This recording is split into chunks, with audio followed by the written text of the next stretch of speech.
Assalamualaikum warahmatullahi wabarakatuh. Salam guru penggerak. Saya Sri Rayuningsih, calon guru penggerak angkatan 11 Kabupaten Wonosobo, Provinsi Jawa Tengah dari TK Aba 4 Rejo. Pada video kali ini saya akan memaparkan tentang aksi nyata diseminasi budaya positif pada pemangku kepentingan sekolah sebagai tugas aksi nyata modul 1.4. Selamat menyaksikan.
Bismillahirrahmanirrahim. Assalamualaikum warahmatullahi wabarakatuh.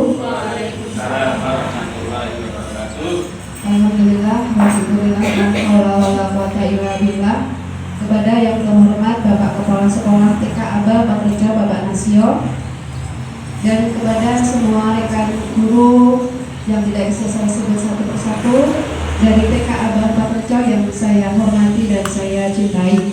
Pertama-tama, marilah kita panjatkan puji syukur kehadirat Allah Subhanahu wa Ta'ala, karena atas limpahan rahmatnya kita pada pagi hari ini bisa berkumpul dalam acara diseminasi disiplin positif pada pemangku kepentingan sekolah sebagai tugas aksi nyata calon guru penggerak angkatan 11. Yang kedua, selawat dan salam senantiasa kita haturkan kepada junjungan kita Nabi Agung Muhammad SAW yang selalu akan kita nantikan syafaatnya di yaumil qiyamah nanti. Amin Allahumma amin.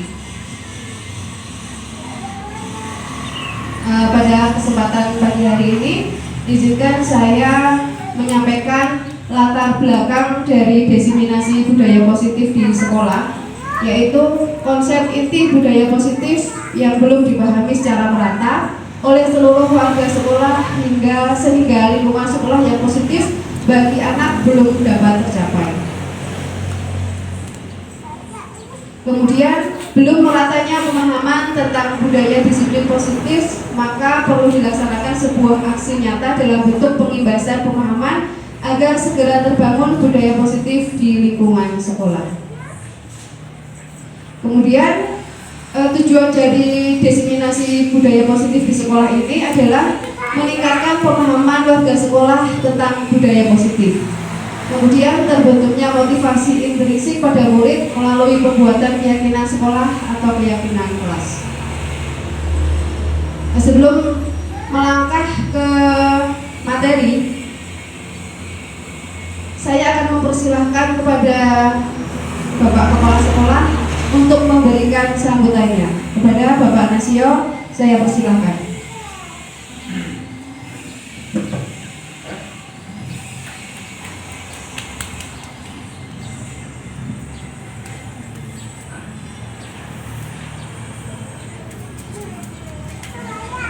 Assalamualaikum warahmatullahi wabarakatuh.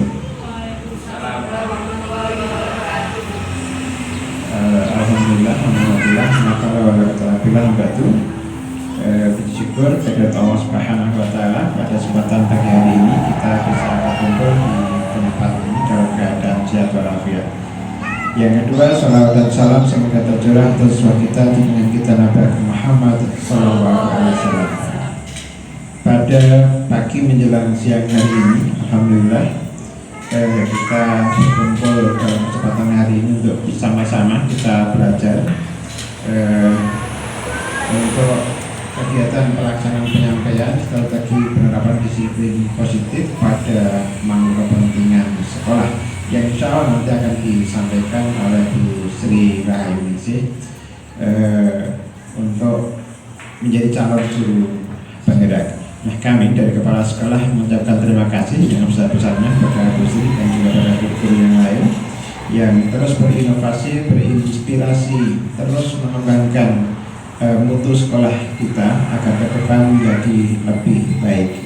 Jadi monggo kita terus belajar membuat strategi-strategi yang baru, kita berkompetisi dengan lembaga-lembaga yang lain, tentunya kompetisi dalam hal yang baik, sehingga ke depan ini lembaga kita akan menjadi lebih baik lagi. Bapak Ibu sekalian yang saya hormati, ini kami mengajak bagi kepala sekolah bersama-sama belajar tentang disiplin positif tadi nanti yang akan disampaikan apa sebenarnya disiplin positif pada kepentingan sekolah.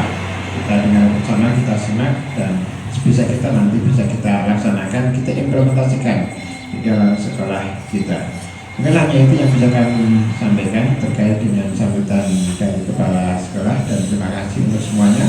Assalamualaikum warahmatullahi wabarakatuh. Waalaikumsalam warahmatullahi wabarakatuh. Kepada Bapak Kepala Sekolah saya aturkan terima kasih.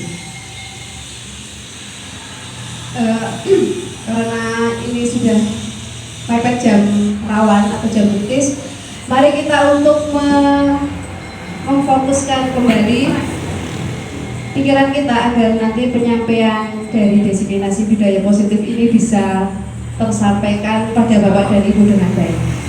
Silakan berhadapan-hadapan.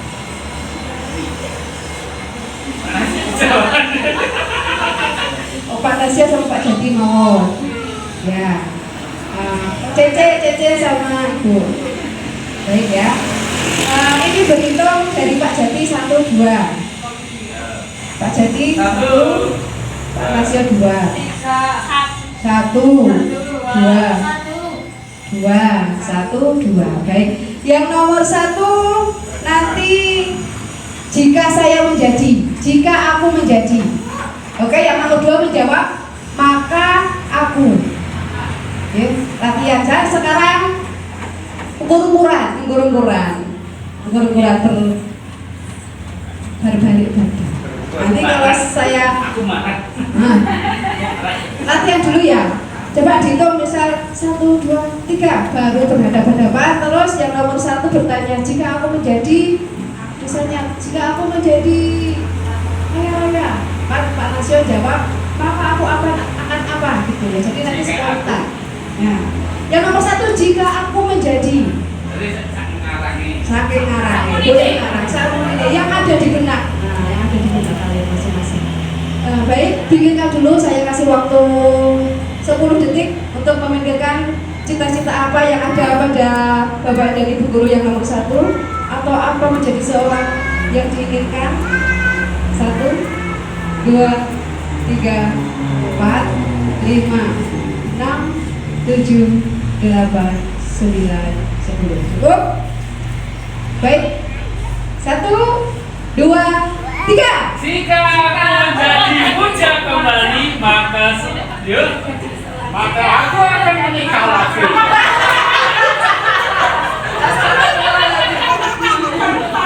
Ada tukang tambah. Ribut Pak Seti. Jika aku muda kembali, Ini alasannya kenapa? Ini Pak Seti menghargai Pak ini ya Bapak-bapak. Baik, gantian. Saya akan fokus kepada teman-teman yang paling heboh. Gantian, balik lagi. Sekarang yang nomor 2, jika aku menjadi, yang nomor 1 menjawab mau seperti apa. Oke. Yuk. 5 detik aja. 1. Ya, udah ya. Oke, nomor 2 jika aku menjadi apa? Nomor 1 jawab. 1, 2, 3. Jika aku menjadi penjaga, maka saya akan tidak jual, tidak akan sekolah lagi. Ya, jadi pedagang loh. Bapak. Ya, karena jika Bapak, jika akan menjadi pedagang, maka saya tidak di sekolah lagi. Saya akan fokus berdagang. Alasannya apa? Dia kan fokus berdagang. Karena berdagang itu harus fokus juga pekerjaan. Guru ya fokus, berdagang ya fokus gitu. Terus kira-kira bisa Loro, bojone loro, lha iku mari mumet dadi sendiri. Ora ketemu bojo loro. Apa? Belum. Iya, Pak. Iya. Baik ya, jadi sudah kira-kira Bu Titin, jika aku apa Bu Titin? Jika aku jadi pengusaha, maka Zori akan Usahakan.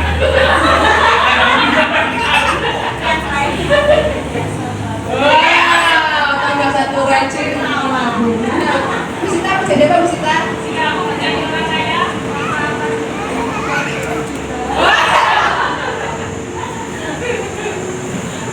Yang ngeri Pak Nasio sama Pak Jati.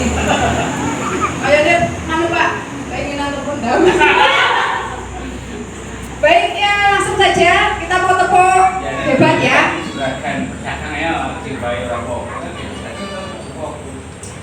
Tepuk hebat. Aku hebat. Kamu hebat. Dia hebat. Semua hebat. Keren.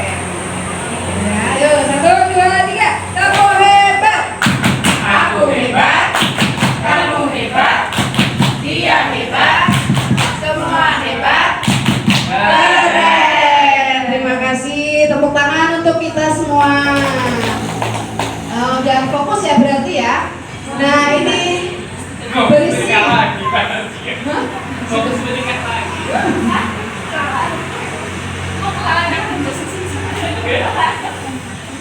Baik, supaya kita efektif kita langsung saja ke materi. Nah materi di sini yang akan saya sampaikan adalah yang pertama disiplin positif, kemudian motivasi perilaku manusia, yang ketiga keyakinan sekolah atau keyakinan kelas, yang keempat kebutuhan dasar manusia, yang kelima posisi kontrol restitusi, dan yang keenam segitiga restitusi. Nah, ini sebagai pengantar kita masuk ke materi yang pertama. Seorang guru yang baik harus mampu mewujudkan budaya positif yang dimulai dari dirinya sendiri di sekolah. Budaya positif tersebut dapat dijalankan dengan menerapkan konsep inti seperti yang sudah disebutkan dalam daftar materi. Nah, jadi seorang guru untuk bisa menerapkan budaya positif maka harus bisa menerapkan keenam materi ini.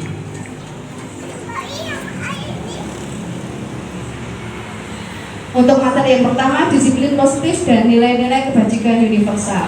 Dalam rangka menciptakan lingkungan positif, maka salah satu strategi yang perlu kita tinjau kembali adalah penerapan disiplin di sekolah kita.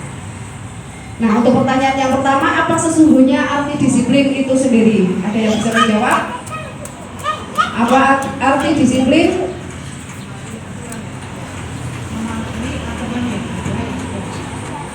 Baik. Dari Bu Titin mematuhi peraturan yang ada yang sudah disepakati. Ada yang lain? Pak Jadi? Sepakat? Sepakat.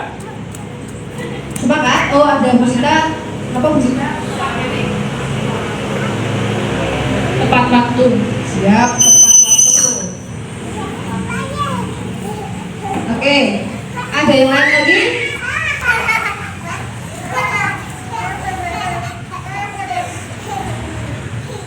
Nah, kita akan lihat, nggak ada yang salah ya dari arti disiplin yang disampaikan oleh guru-guru tadi.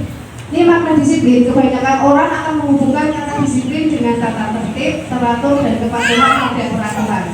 Kata disiplin juga sering dihubungkan dengan hukuman, padahal itu sungguh berbeda. Karena belajar tentang disiplin positif tidak harus dengan memberi hukuman, justru itu adalah salah satu alternatif terakhir dan kalau perlu tidak digunakan sama sekali. Jadi kita harus menghindari yang namanya hukuman. Dalam budaya kita, makna kata disiplin dimaknai menjadi sesuatu yang dilakukan seseorang pada orang lain untuk mendapatkan kepatuhan. Nah, jadi supaya orang lain patuh atau anak didik kita patuh, maka dulu kita membuat peraturan kelas. Kita cenderung menghubungkan kata disiplin dengan ketidaknyamanan. Nah, ini menurut Gajar Dewantara, disiplin itu untuk mencapai kemerdekaan atau dalam konteks pendidikan kita saat ini untuk menciptakan murid yang merdeka, syarat utamanya adalah harus ada disiplin yang kuat. Disiplin yang dimaksud adalah disiplin diri yang memiliki motivasi internal. Jadi disiplin ini yang muncul dari diri sendiri, bukan muncul karena keterpaksaan atau takut kepada hukuman. Kita akan mengingat kembali profil pelajar Pancasila. Ada yang bisa membacakan? Silakan. Oh ya, Pak Jadi silakan. Pelajar Pancasila.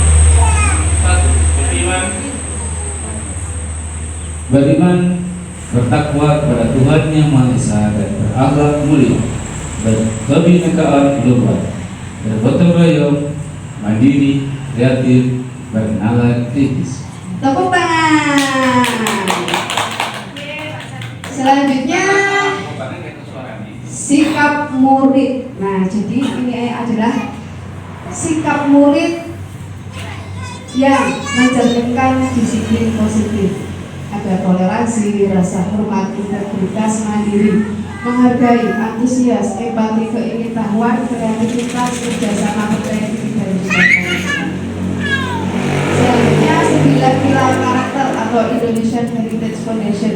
Kita membuka kembali tentang IHF. Ada yang bisa membacakan? Monggo Bu Titin. Ayo Bu Ari.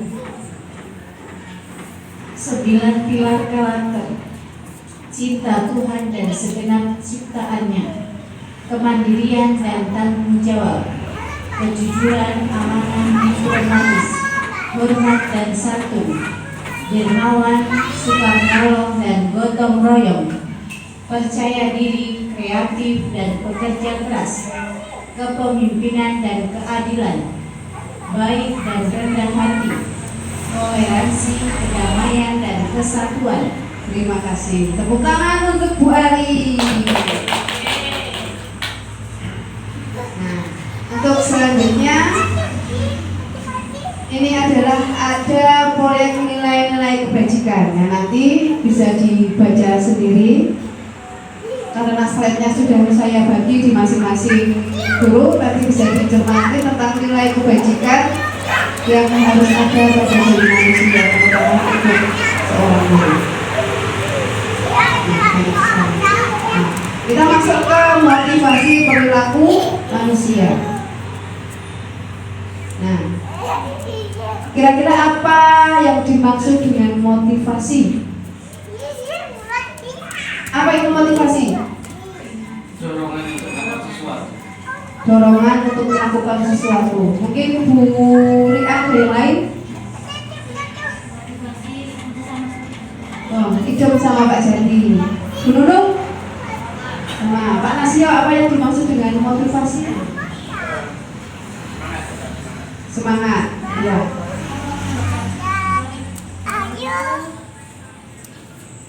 Masih sama dengan Pak Jati, motivasi itu dorongan, dan itu bisa dari diri sendiri ataupun dari orang lain. Siap. Berarti itu motivasi yang berasal dari internal dan juga eksternal. Bagus sekali. Nah, kita akan melihat apa itu motivasi. Di depan sudah ada. Motivasi adalah dorongan yang timbul pada diri seseorang secara sadar atau tidak sadar untuk melakukan sesuatu tindakan dengan tujuan tertentu. Betul semua tadi ya, guru-guru hebat-hebat semuanya. Kemudian, nah, ada 3 motivasi perilaku manusia. Tadi yang seperti yang Bu Ian katakan bahwa motivasi itu bisa timbul dari dalam diri sendiri dan juga dari orang lain atau dari lingkungan, dari faktor eksternal. Nah, untuk yang pertama, untuk menghindari ketidaknyamanan atau hukuman, ini motivasi perilaku manusia. Kira-kira yang nomor 1 ini masuk ke dalam eksternal atau internal? Eksternal, karena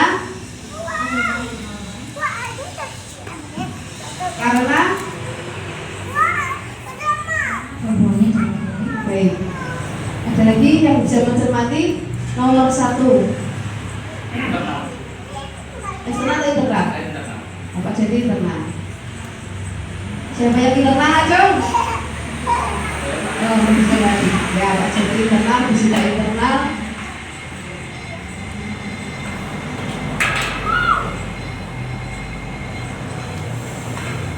Untuk menghindari ketidaknyamanan atau hukuman, untuk menghindari hukuman.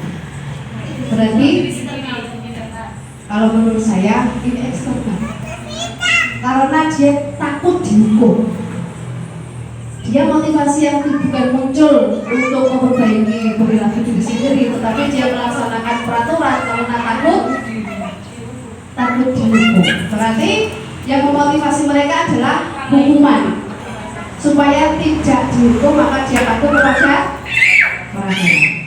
Nah, mungkin tidak salah untuk sudut pandang tiap-tiap orang, tetapi kalau saya eksternal. Untuk yang kedua, untuk mendapatkan imbalan atau penghargaan, eksternal. Ya, karena motivasinya adalah mendapatkan penghargaan. Kemudian yang ketiga, untuk menjadi orang yang mereka inginkan dan menghargai diri sendiri dengan nilai-nilai yang mereka percaya. Berarti mereka patuh pada aturan karena memang dia sadar dia itu sebagai apa? Internal. Nah, bisa dipahami ya. Nanti ada tujuannya, kita dari keenam materi ini ada tujuannya tentang motivasi perilaku manusia. Baik, kita sudah paham, kita langsung saja ke keyakinan sekolah atau keyakinan kelas. Nah, dulu kita membuat peraturan, tetapi sekarang sudah bukan diganti tapi diperbaiki dengan keyakinan sekolah atau keyakinan kelas. Next ya. Nah, adakah yang tahu peraturan dan keyakinan? Apakah ini dua hal yang berbeda? Berbeda. Kira-kira kalau berbeda, ada yang bisa menjelaskan? Monggo Pak Jadi bisa menjelaskan atau Pak Nasio?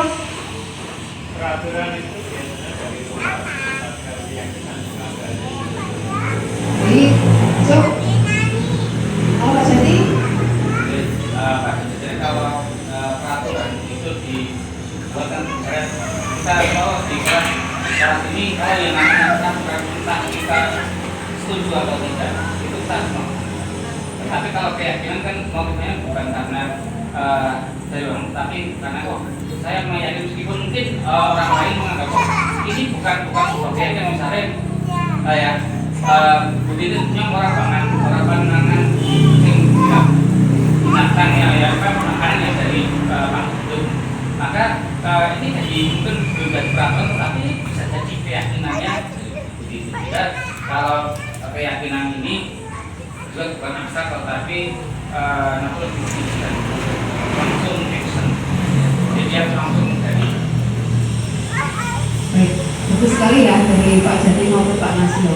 Mungkin ada yang lain, Ibu sudah ada gambaran tentang peraturan dan keyakinan?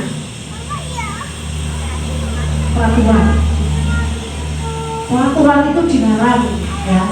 Peraturan itu identik dengan dilarang, tidak boleh, jangan, gitu ya. Nah, di sini ada guru berperan dalam mewujudkan terbentuknya keyakinan sekolah atau keyakinan kelas dengan adanya kesepakatan antara kedua murid. Nah, ini bisa dilihat melalui bahasa yang ada di bawah, bahwa peraturan seperti yang Pak Jadi Ngeriko sudah ada, tapi saya menambahkan bahwa peraturan itu dibuat sebelah pihak. Ya, jadi misalnya kita seorang guru, kita membuat peraturan di kelas, tetapi tanpa melibatkan murid. Jadi mau tidak mau murid harus melaksanakan atau mematuhi, dan apabila murid tidak mematuhi maka murid mendapatkan konsekuensi atau mendapatkan hukuman. Sedangkan keyakinan itu dibuat dibuat atas dasar kesepakatan. Berarti kalau kesepakatan itu guru melibatkan murid, melibatkan anak untuk bisa membuat keyakinan kelas, untuk bisa membuat suasana belajar yang menyenangkan. Maka keyakinan kelas dibuat antara guru dan juga murid. Itu deh, bisa dipahami ya. Nah, kita sudah praktek, tetapi ini sekedar melibat atau menebarkan saja supaya kita semakin mantap nanti untuk bisa membuat keyakinan kelas.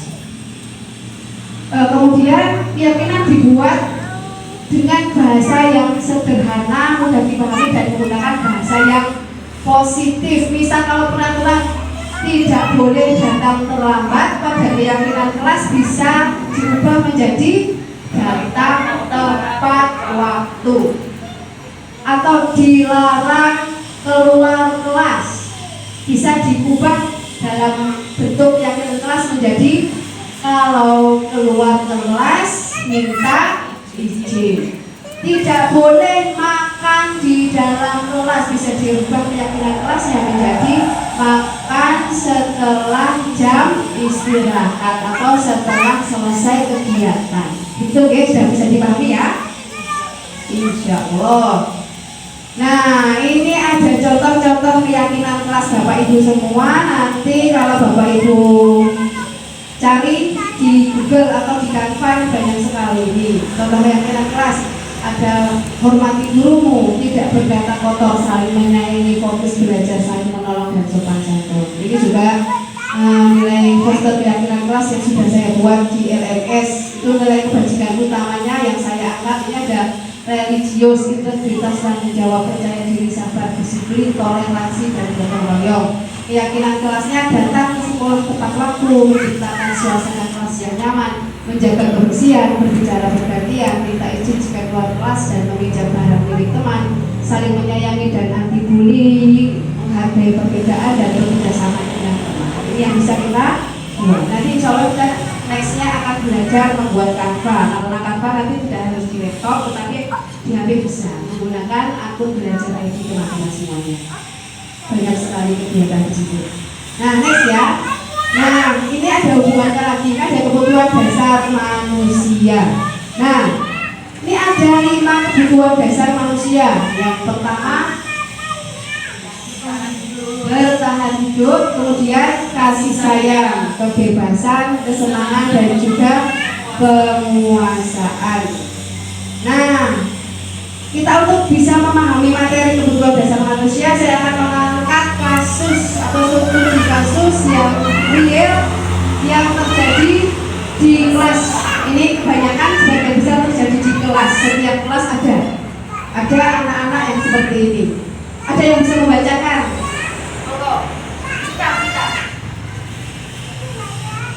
Bikin adalah wali kelas kedua.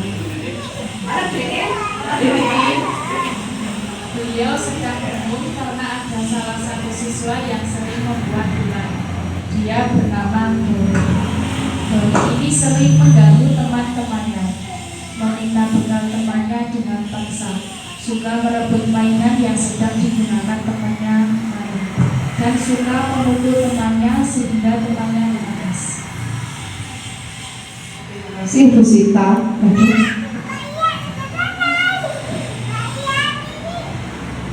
Untuk studi kasus ini saya memakai nama samaran ya Bu. Jadi setiap kelas atau setiap tahun itu pasti ada anaknya yang seperti ini. Senangnya wiwi, senangnya ngece ya, ngece, terus nangis, tantrum atau membuat pusing, membuat ulah. Nah, jadi kita untuk menganalisis sebenarnya ketika kita sudah tahu kebutuhan dasar manusia, maka kita nanti akan tahu sebenarnya dia itu kenapa sih. Karena ternyata seorang guru harus tahu ya, harus tahu kebutuhan dasar manusia ya. Sepakat ya Mas Jati? Kita harus paham ya.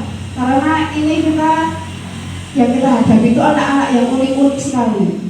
Nah, tadi si Doni selalu menangis, ganggu temannya, terus merebuti bekal temannya. Ada ya Bu, masih ingat ya? yang suka nyelomoti bekal temannya atau ambil makanan guru di kantor ya? Ya, masih ingat. Nah, nanti kita bisa menganalisis. Mungkin ya, ini mungkin ketika kita nanti menganalisa dan juga mengobservasi, mungkin si Doni ini lapar karena ibunya tidak membawa bekal atau di rumah tidak disediakan makanan. Jadi ketika dia tahu makan punya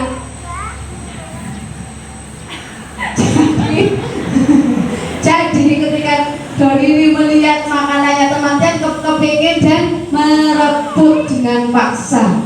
Jadi bisa dilihat bahwa sebenarnya kebutuhan Doni ini apa yang belum terpenuhi. Karena lapar berarti bertahan hidup. Mungkin juga tidak bertahan hidup tapi makan. Pengen makan ya, pengen makan punya teman belum pernah makan. Dia bertahan hidup. Kalau lapar berarti bertahan hidup. Bisa dipahami ya? Nah, kemudian untuk alasan kedua, Doni senang mengganggu temannya karena ia merasa senang. Ganggu kancane itu senang banget, gawe kancane nangis. Kemudian temannya jadi perhatian, gurunya jadi lebih perhatian. Doni jangan kayak gitu ya. Terus kemudian ketika gurunya memberikan laporan kepada wali murid, ibunya juga memperhatikan. Doni kok apa itu, ibu sih dan sebagainya. Nah itu berarti sebenarnya Doni ini menginginkan perhatian atau rasa kasih sayang, rasa ingin diterima. Caper, betul sekali caper. Nah mungkin dia kurang perhatian, kurang kasih sayang di rumah. Begitu guys. Ibunya terlalu sibuk, makanya si anak jadi kurang perhatian atau kurang kasih sayang. Dia imbasnya ganggu temannya supaya dapat diperhatikan oleh guru dan juga teman-temannya. Mungkin untuk hasil analisis tentang alasan yang ketiga, yaitu agar temannya menjadi takut. Edok-edoknya dia ingin berkuasa. Dia temannya takut dan menuruti apa yang dia perintah. Ini Pak Jati. Jadi kebutuhan dasar yang dipenuhi apa Pak Jati? Ingin berkuasa Pak Jati? Menjajah. Kebutuhan kekuasaan, penguasaan. Dia ingin menguasai. Berarti dia ada bakat menjadi seorang pemimpin atau penguasa. Ini menjadi seorang pemimpin. Nah, ini tentunya Bu Guru punya solusi. Kira-kira solusinya gimana begitu? Ketua kelas bisa. Terus kemudian biar anaknya ya, pintar sekali ya. Jadi contoh ya begitu ya. Jadi anak-anak yang kurang itu ingin memenuhi kekuasaannya itu harus diberikan tugas, diberikan mandat supaya dia bertanggung jawab. Dia merasa dihargai, gitu, okay? Jadi ada dikasih apa? Jalur, dikasih wadah yang positif biar dia bisa menyalurkan keinginannya, memenuhi kebutuhannya. Terus alasan yang keempat, karena Doni bosan dengan menu bekal. Anaknya setiap hari itu dikasih nasi goreng terus atau mie goreng terus, atau setiap hari itu saja tidak gonta-ganti, sementara teman-teman yang lain bervariasi. Atau Bu Guru memberikan model pembelajarannya itu saja, tidak inovatif. Dia bosan. Jadi kebutuhannya adalah kebebasan. Dia ingin pilih, gitu ya. Sudah ngantuk? Sudah ngantuk ya. Kita breaking lagi. Yo, sebelum masuk ke posisi kontrol. Ini posisi yang kedua sebelum terakhir. Coba supaya kita fokus lagi tidak ngantuk, kita mau tepuk hebat lagi. Besok diajarkan kepada anak-anak. Sudah tepuk hebat. Aku hebat. Kamu hebat. Dia hebat. Semua hebat. Keren. Keren itu guru saya boleh gitu ya. Nah kemudian ada posisi kontrol. Nah jadi ini untuk bisa mengatasi anak yang bermasalah, kita harus menerapkan posisi kontrol. Ada 5 posisi kontrol guru. Ya bisa dibacakan biar gak ngantuk. Coba Bu Nunung. 5. Posisi kontrol guru. 1. Guru sebagai penghukum. 2. Guru sebagai pembuat merasa bersalah. 3. Guru sebagai teman. 4. Guru sebagai pemantau. 5. Guru sebagai manajer. Oke, tepuk tangan untuk guru. Nah, dalam menyikapi permasalahan yang terjadi pada anak, guru bisa menerapkan 5 posisi kontrol tersebut. Nah, ini ada beberapa contoh ya. Jika guru memposisikan sebagai penghukum, maka bahasanya agak tegas. Jadi, nek sampean tasih ganggu, kalau kamu masih ganggu terus, besok kamu tidak boleh masuk ke kelas. Atau kalau dalam tingkatan yang lebih tinggi, mungkin anak SD, Doni kalau kamu ganggu terus, bikin anak nangis terus, besok kamu berdiri di depan kelas sambil menjewer kupingnya atau kakinya di angkat 1, misalnya seperti itu. Dia menghukum. Nah, jika guru sebagai pembuat merasa bersalah, itu gurunya memelas.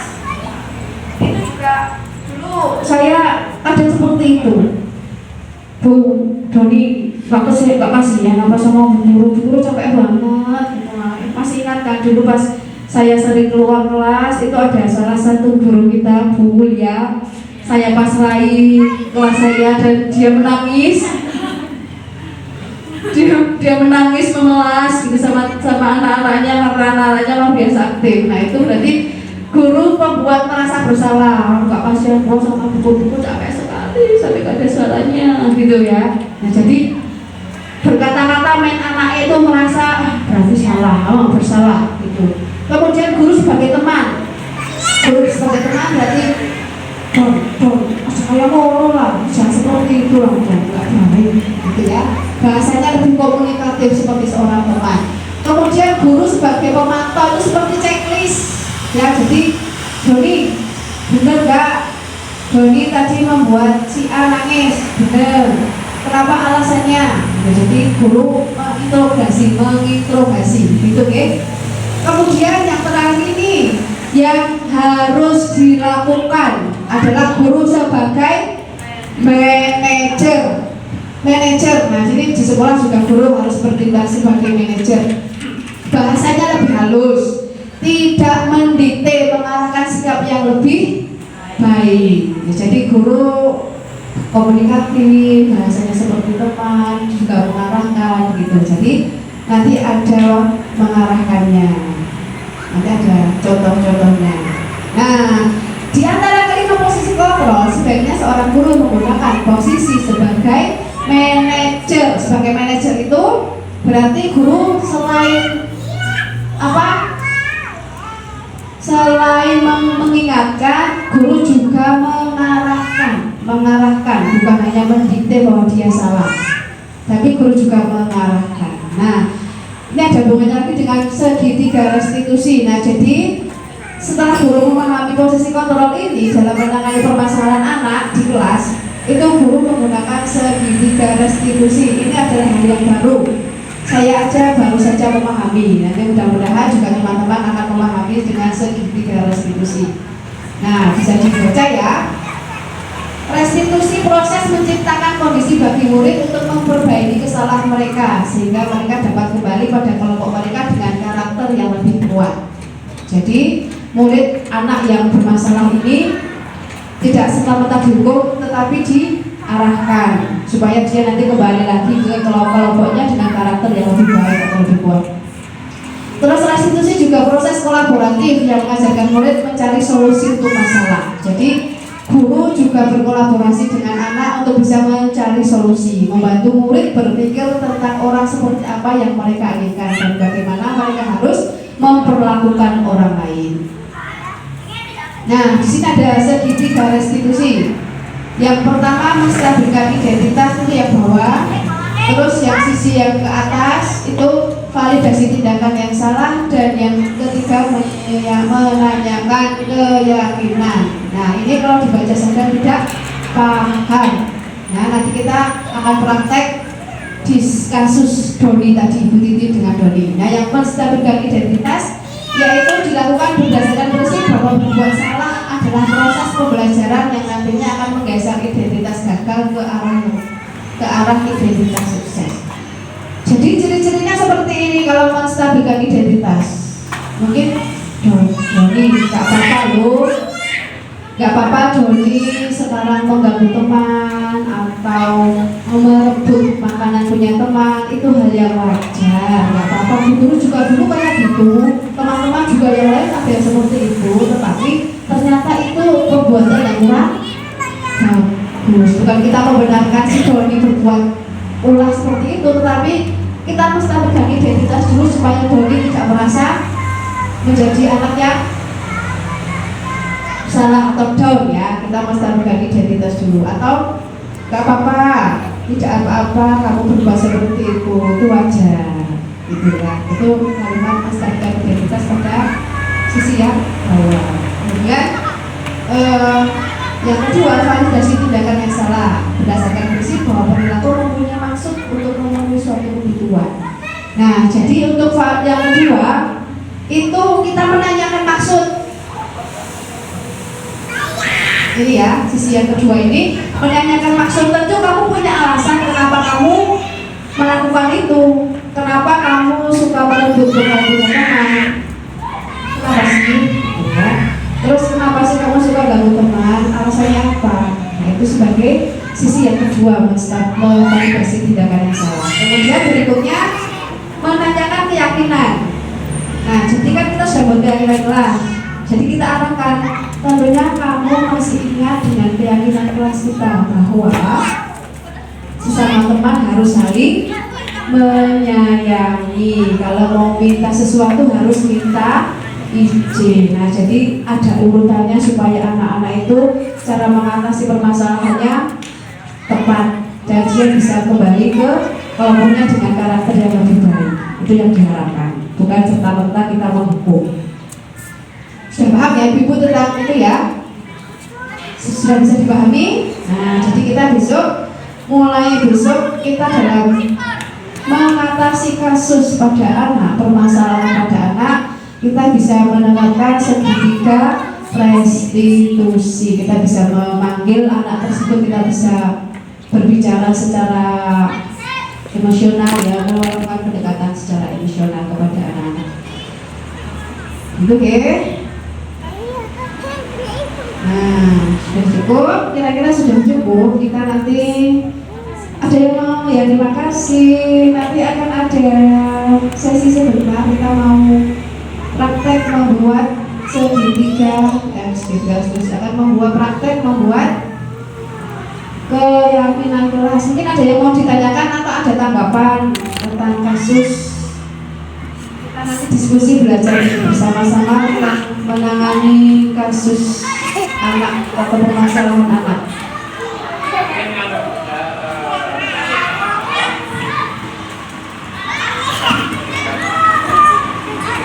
Kalian pada tataran guru menjadi pada guru hukum, guru menjadi coba kembali yang saya yang tadi. Oh iya, posisi kontrol. Ya, posisi kontrol itu.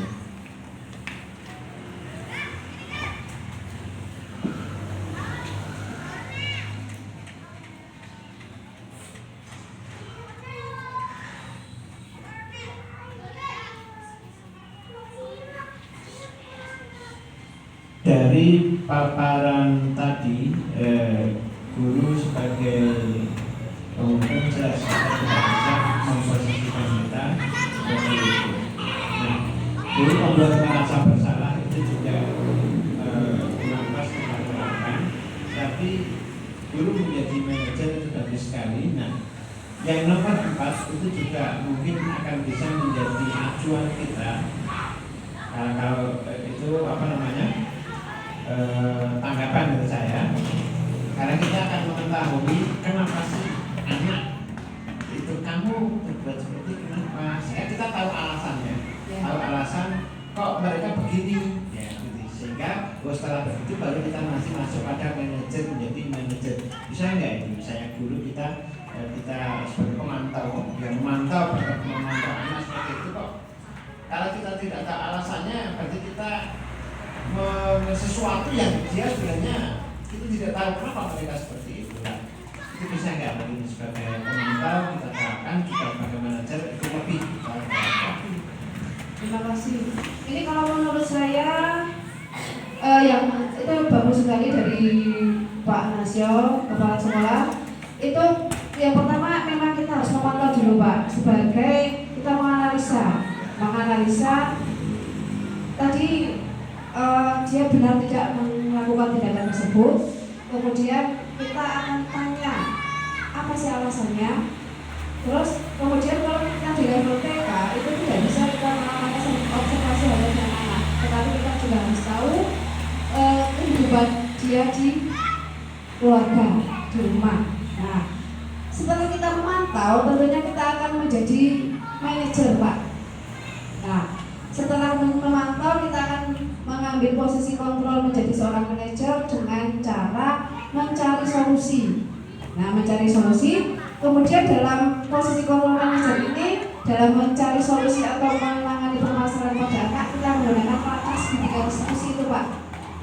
Nah, itu sebagai bahan kita memantau dan juga memanajeri si anak ini. Nah, dalam langkah-langkah itu kita bisa menggunakan segitiga restitusi. Nah, teman-teman, dalam proses restitusi ini kita menggunakan langkah segitiga restitusi ini tidak bisa salah satu langkah ini ditinggalkan, karena apabila satu langkah ini di skip maka tidak akan jadi segitiga. Nah, jadi untuk memantau kita mesti berikan identitas dulu. Kenapa sih gitu ya? Kenapa sih kamu melakukan itu? Wajar kok, nggak apa-apa. Kamu kan lapar ya. Jadi kamu terbukti makanan milik teman, nggak apa-apa. Yang ini bisa diulangi. Nah, terus kenapa sih? Alasannya apa sih? Gitu kan? Kita mantau ya, Kak. Nah, alasannya itu validasi tidak salah. Kamu punya alasan kenapa kamu suka berbuat seperti itu. Kemudian setelah dia bercerita, dia meluangkan alasannya, kemudian guru bisa menanyakan keyakinan.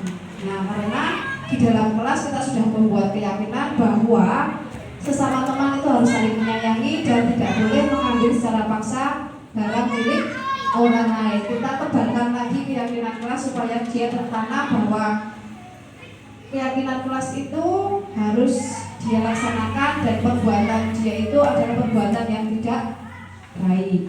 Jadi seperti itu Pak Nasio. Saya kemarin membuat videonya Pak Mas, video simulasi gitu ya untuk B3. Kenapa kelompok B? Karena kelompok B sudah komunikatif dibandingkan kelompok A. Dan alhamdulillah kayaknya efektif untuk mengatasi permasalahan anak-anak itu. Kita menggunakan segitiga restitusi ini. Kemarin yang saya ambil Hadi sama Mika dan Mikaela itu lumayan bagus dan mungkin kurang tepat, namun dari langkah-langkah segitiga restitusi itu sudah terlampaui gitu ya. Mungkin nanti bisa ditiru, gitu ya. Nanti bisa saya share videonya seperti apa. Itu Pak Nasio.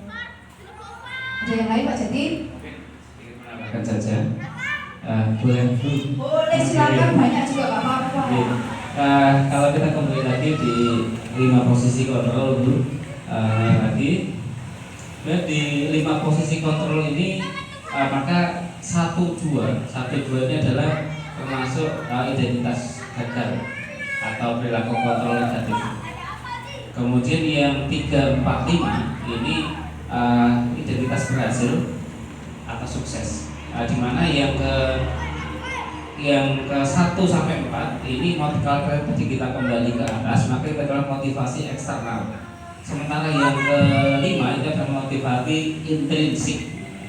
Kemudian kalau di 3 dan 4 ini termasuk di dalam perilaku kontrol positif.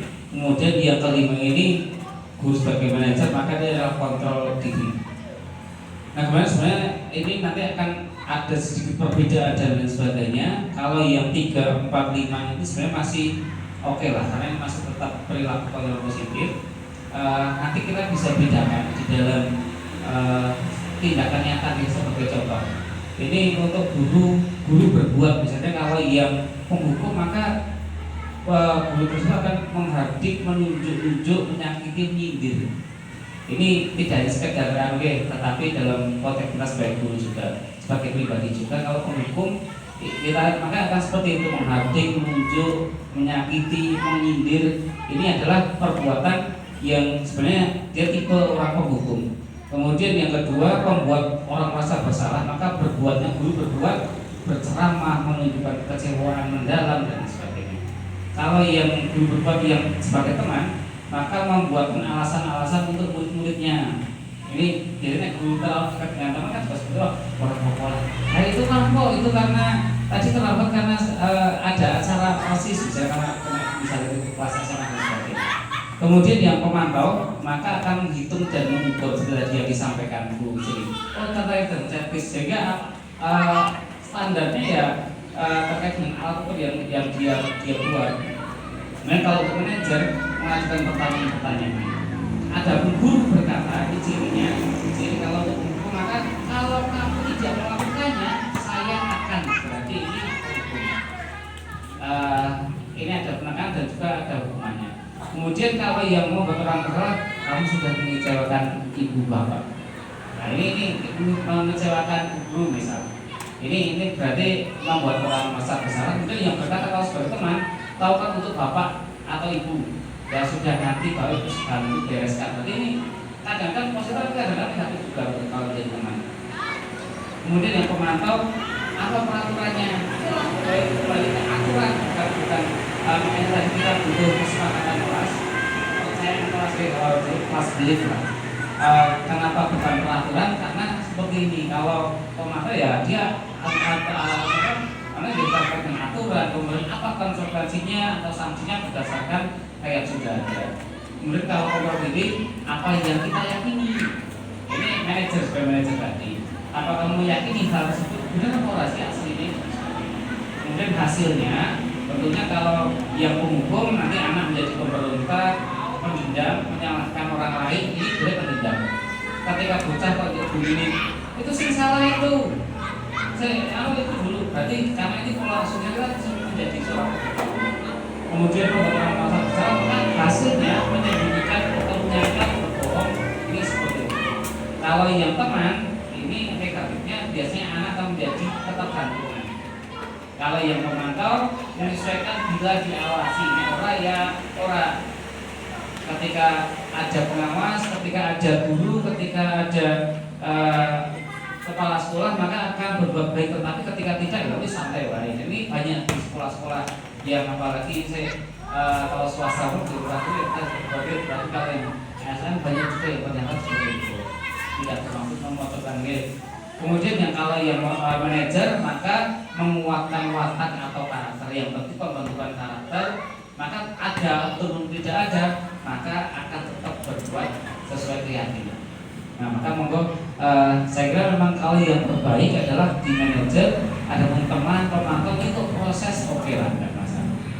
Kemudian terkait dengan segitiga restitusi, memang itu belajarnya mengerti kesan salah juga ini pertolongan dari mas.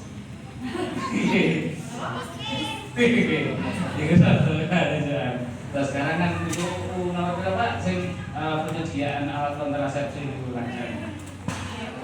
Oke, ini terkait dengan menstabilkan identitas, maka memang ketika orang bersalah, orang kasus seseorang kadang langsung ganti ngedol. Oh dia merasa mungkin yuk. Ini kadang-kadang ada stigma negatif juga. Maka pentingnya menstabilkan identitas biar tidak sampai kehilangan identitas dan ngedrop ternyum tadi, karena kadang-kadang misalnya dulu kasusnya saudaranya Bu Titin ini saya karena dia sudah meyakini dalam hatinya bahwa kan ini tidak distabilkan identitasnya, jika dia merasa nyongkek bukan nakal, nyongkek bukan nyongkek nyolongan, ini karena tidak distabilkan identitasnya. Nah, maka penting untuk menstabilkan identitasnya biar dia masih bisa up lagi. Kemudian validasi tindakan yang salah. Oh, seperti validasi kan, validasi nih, kemarin kan dapat validasi apa dulu? Validasi itu berarti saya oh itu apa? Validasi itu baru mengiyakan bahwa yang salah. Maka dia kan sadar sendiri bahwa oh yang mau nakalikan saat ini salah. Ini validasi tindakan yang salah. Kemudian menanyakan keyakinannya berarti kembali lagi mengingat catatan Gusti. Menyanyi oh berarti kalau tadi setelah saya terkait dengan bukan yuk kan harus ada sesuatu tadi. Dia bisa tidak berebut dan sebagainya. Ternyata tadi juga anak-anak mereka tadi kan sempat harus mendapati mana pasti kan sekolahnya gimana? Oh iya harus antri. Akhirnya dilangsung harus dipelan. Karena memang 3 ini harus ini jadi proses langkah biar tidak ada ketimpangan. Nah, terima kasih ini kita juga belajar bahwa ada kalanya kita tidak sebagai kita saja sebagai guru, tetapi guru juga kadang-kadang juga berposisi kayak bocah wae di dalam karena kita di rumah, apalagi lingkungan kita kan ber-9 tahun kalau PAUD ya ber-11, maka juga sebenarnya kita ya seperti mereka yang bocah-bocah ini ada kalanya juga melakukan kesalahan, ada kalanya dan sebagainya. Maka ini memang nanti juga tindakan kepala sekolah yang melakukan tindakan segitiga restitusi. Ini suatu mas. Terima kasih, luar biasa sekali penambahan dari Pak Jati. Ini akan menguatkan kita tentang bagaimana kita nanti akan menerapkan segitiga restitusi kepada putra-putri kita. Nanti kalau ada permasalahan dalam kelas, nanti setidaknya Bapak dan Ibu guru sudah tahu bagaimana akan bersikap. Itu oke? Ada hal yang lain mungkin? Saya nambahin. Yeah. Tadi dari disampaikan sama Pak Jati, ketika kita berada di sekolah tentunya lingkungan sekolah kita terapkan dengan langkah segitiga restitusi antara guru dengan anak. Ketika kemudian kita bersama-sama dengan guru, itu juga kepala sekolah dengan guru, dan tambah satu lagi ketika kita berada di rumah, maka panjenengan itu menjadi ibu dan anak-anak juga kita terapkan restitusi. Ini yang paling Ya, bagus. Termasuk Permasalahan kalau itu juga juga perlu. restitusi. Nanti kita parenting, insya Allah kita rencanakan parenting untuk materi kita segitiga restitusi. Begitu, oke? Karena sekarang anak-anak itu luar biasa karakternya semakin kuat dan anak-anak semakin aktif. Perlu pembekalan juga untuk ibu-ibu kita karena kita harus berkolaborasi dengan wali murid. Bagaimana kita akan mewujudkan murid yang memiliki nilai profil pelajar Pancasila seperti yang kita cita-citakan. Demikian saja, apakah ada yang mau ditambahkan kembali? Mungkin sebentar karena waktunya masih ada, saya mau menyampaikan tentang proses pembuatan proses pembuatan keyakinan kelas. Nah, nanti jadi ibu-ibu bisa membuat di Canva masing-masing.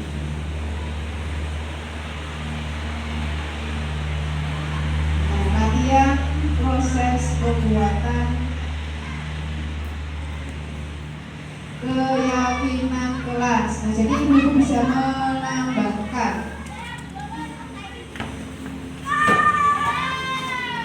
Nah, ini salah satu yang sudah saya buat itu tidak boleh datang terlambat. Kemudian biasanya peraturan dalam bentuk bahasa yang mendikte, oke? Biasanya peraturan kelas itu tidak boleh datang terlambat. Terus ini peraturan dulu misalnya. Nah, tidak boleh datang terlambat, terus bisa kita ubah menjadi kalimat positifnya datang tepat waktu. Tuh ya, datang tepat waktu. Kemudian keyakinan kelas atau kesepakatan. Buat kesepakatannya berarti nilai kebajikan yang akan kita tuju berarti data tempat kartu itu adalah disiplin. Nah, ini juga ada tabel T dan tabel Y nanti ya. Kita ke tabel T dulu. Tampak seperti, nah data tepat waktu, tampak seperti data tepat waktu, tidak tampaknya itu kebalikannya, datang terlambat. Kemudian di tabel Y-nya terdengar, terlihat, berperilaku. Terdengar terima kasih sudah mau bekerja sama dengan baik hari ini. Terus terlihatnya dia semangat, berbuat baik, menghargai, empati, bekerja sama dengan teman. Berperilakunya berarti tanggung jawab, sopan santun dan disiplin. Nah, di sini ada tugas murid. Tugas murid ada mendengarkan, aktif mengikuti kegiatan di kelas, menaati keyakinan kelas. Tugas guru mengajar dengan menyenangkan. Terus nanti bisa ditambah lagi, nanti di lain waktu kita belajar ini lagi. Bukan tugas murid, malas, gaduh juga di dalam kelas, tidak menaati keyakinan kelas. Terus bukan tugas guru, mengajar dengan kegiatan yang membosankan. Jadi sebagai guru kita harus inovatif, mengajar sesuai dengan perkembangan zaman atau sesuai kodrat zaman. Menuntut murid, tidak menuntut tetapi ini menuntut. Kita sudah sering meninggalkan ya. Demikian saja diseminasi budaya positif di lingkungan sekolah dari saya. Semoga bermanfaat. Terima kasih sekali kepada teman-teman dari kepala sekolah atas dukungannya dan pendidikan calon guru penggerak yang sudah saya jalani. Semoga kedepannya bisa berjalan dengan lancar dan bisa memberikan dampak positif kepada kemajuan sekolah.